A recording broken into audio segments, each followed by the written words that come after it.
This is a demonstration of the four-wheel drive system of a 2007 through 2013 Toyota Tundra.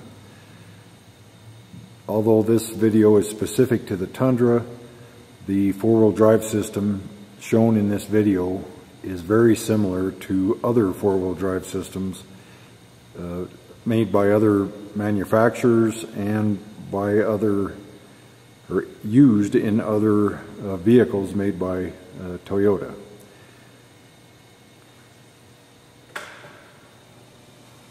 The transfer case is the model JF1A, and it was used from 2007 through 2013 model years. On the back of this transfer case is an electric motor shift actuator assembly that allows the driver to push a button or turn a knob to control which range and mode of the transfer case for four-wheel drive. And then looking at the other parts here, we have the rear output shaft flange. This would go to the rear rear propeller shaft and the rear axle. We have some internal components here that we'll spend a lot more time on. We have two shift forks inside of here. Toyota calls them the number 1 and the number 2 shift fork. General Motors and other manufacturers, Chrysler, Dodge, would call this the mode fork, and it's for shifting in and out of four-wheel drive. So if that fork is moved forward, that's four-wheel drive. If it's moved back, where it is right now, that's two-wheel drive. This fork over here is called the range fork by most other manufacturers, and it is what puts us in four-wheel drive low if it's moved back, and four-wheel drive high if it's moved forward. Well, moving those shift forks forward and backward is the job of this electric motor pack on the back of the transfer case. And we'll, like I say, we'll get a lot more detail on that here in a little bit.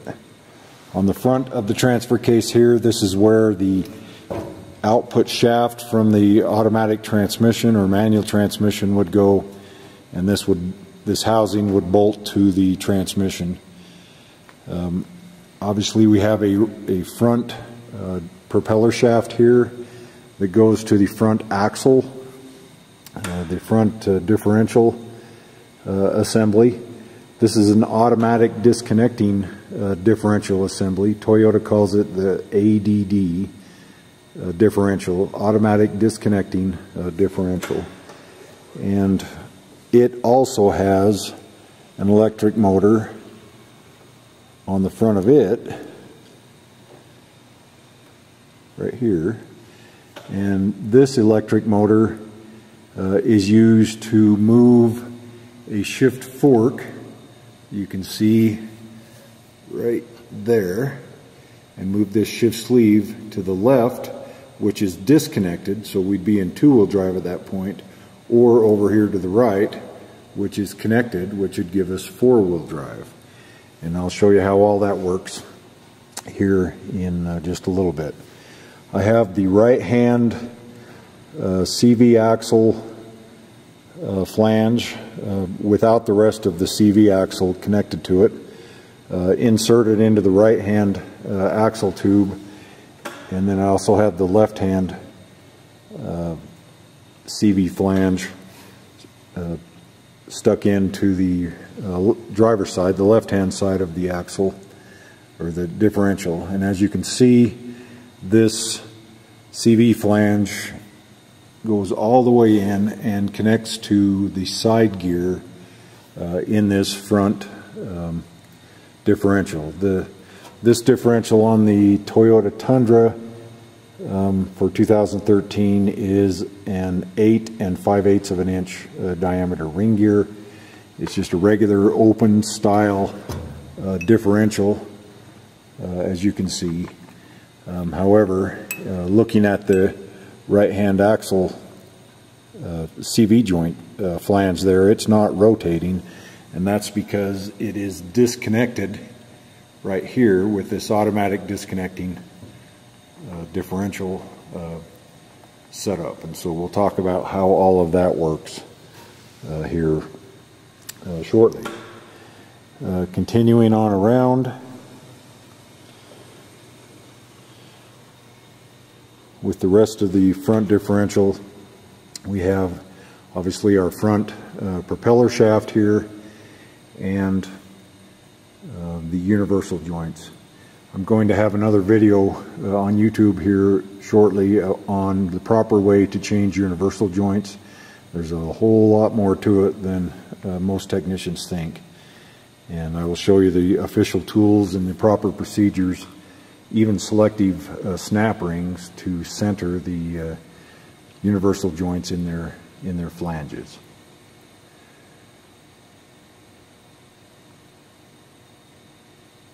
So now let's learn a little more about the transfer case. Okay, we are looking at the transfer case again, but this time the one on the bench that's fully assembled with just some of the material cut away, so you can see the two shift forks move. If you look up inside of there, you can see the Sun Gear sleeve. I will zoom in here so you can see that.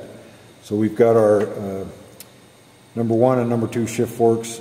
This one moves this shift sleeve. When it moves it back, will be in 4-wheel drive. Moves it forward, will be in 2-wheel drive.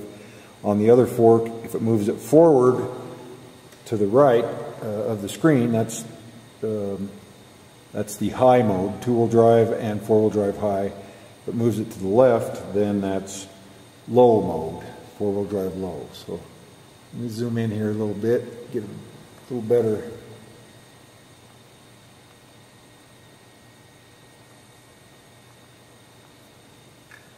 view of what's going on there. It looks like I need a little bit more light. We're going to move both shift forks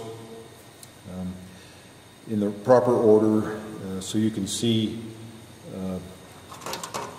2-wheel drive, 4-wheel drive high, and 4-wheel drive low, and then go back.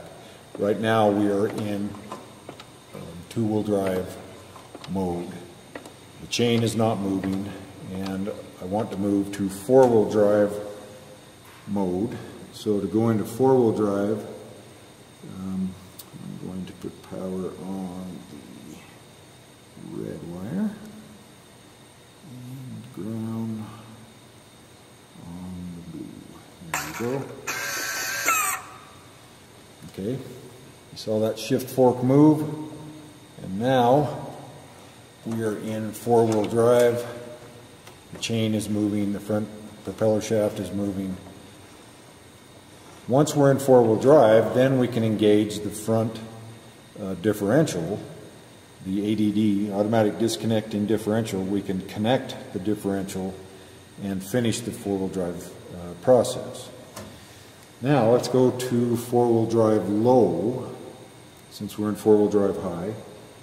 To go into 4-wheel drive low, I'm going to put power on the blue wire and ground on the black. Here we go. Okay, we've moved to the 4-wheel drive low position. You saw that shift fork move, and now that sleeve is engaged with the Sun Gear, or not with the Sun Gear, with the Planet Carrier. So this sleeve has moved out, or to the left, and you can see the teeth connected to the Planet Carrier. Now let's go back to the high range and watch those same teeth, and we're going to push them in and connect with the Sun Gear, which will give us high range and not take advantage of the gear reduction. So here we go. Okay, so now we are in high range. That shift sleeve has moved forward and is no longer in connection with the planet carrier. All right, now to finish off, let's go back to the two-wheel drive mode. So I'm going to put power on the blue, ground on the black, or the red with the blue stripe. Here we go. Okay, so now we've moved back to the two-wheel drive mode. The chain has quit rotating. Once we are in that position, now we can disengage the front differential. The ADD actuator will disconnect those right-hand axle shafts and put us back into two-wheel drive. We do not want the front differential engaged in two-wheel drive because it will force the ring and pinion gear set to rotate, and it will force the front propeller shaft and the chain and the drive and the driven gears in the transfer case to rotate, all wasting energy and resulting in poor fuel economy. We've talked about the operation of the transfer case back there, but now we have to talk about the operation of the front differential and the automatic disconnecting portion of the front differential. So to understand how all of this works, you first need to understand the two-wheel drive mode of this front differential. So in two-wheel drive, the front propeller shaft here does not rotate at all, because as we saw in the transfer case demonstration a few minutes ago, that front output flange does not turn until that shift fork, the number one shift fork, moves to the four-wheel drive mode. So if the front propeller shaft does not rotate, it's connected to the pinion gear that's inside of this ring and pinion gear set here.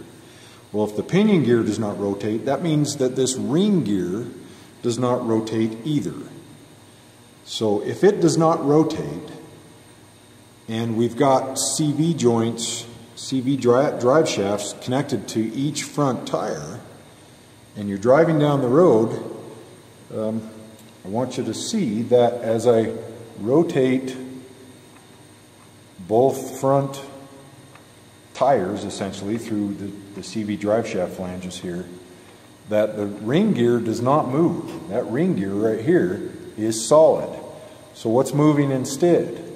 Well, if you look down inside here, the differential ring, or the differential gear set, is moving. So let me zoom in and get you some detail on that.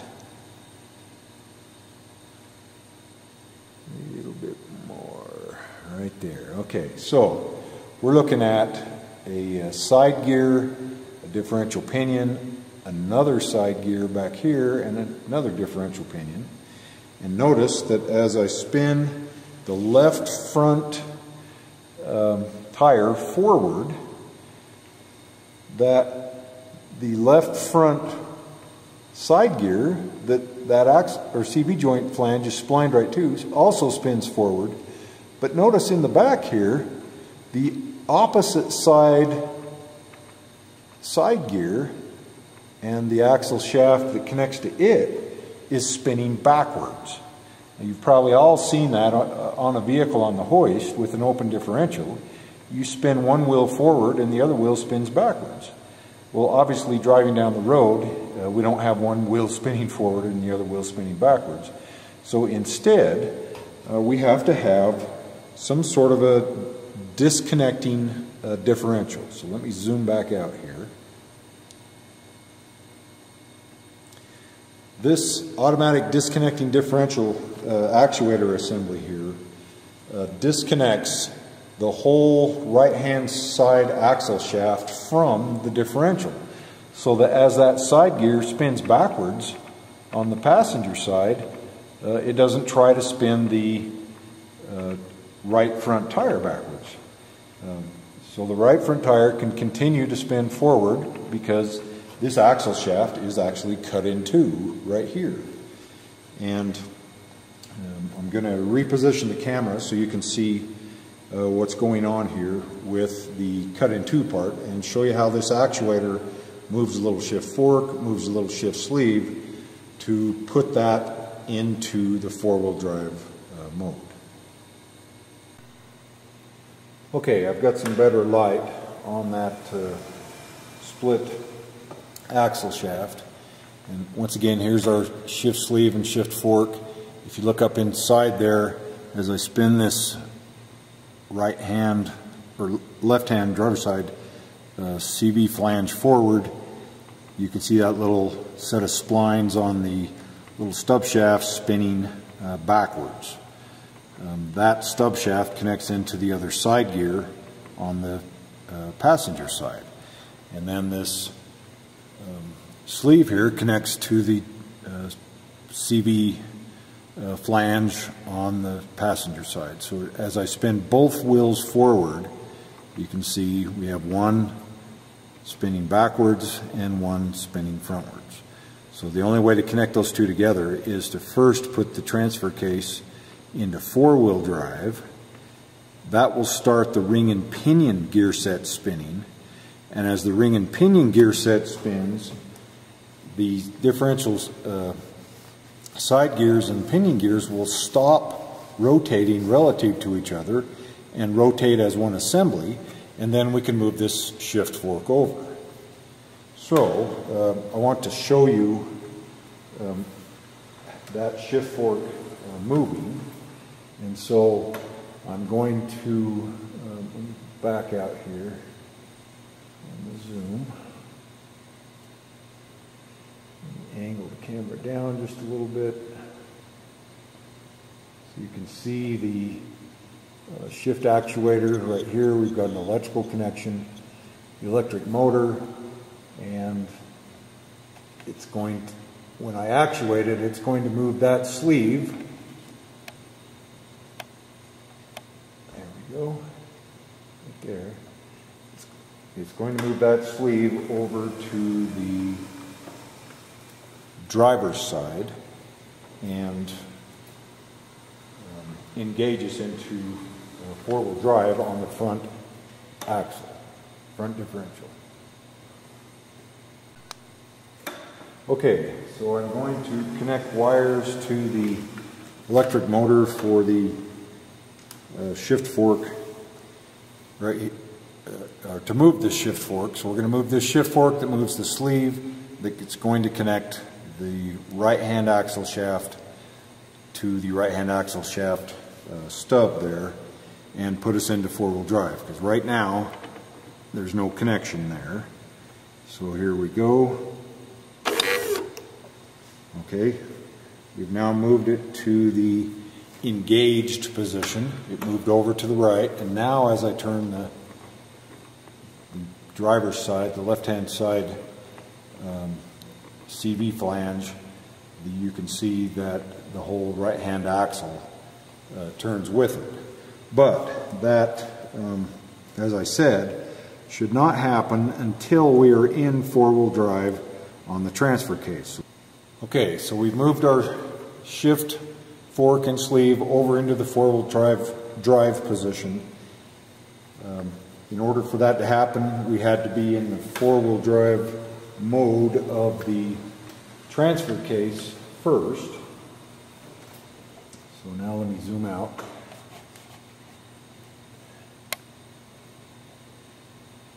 And so the entire front differential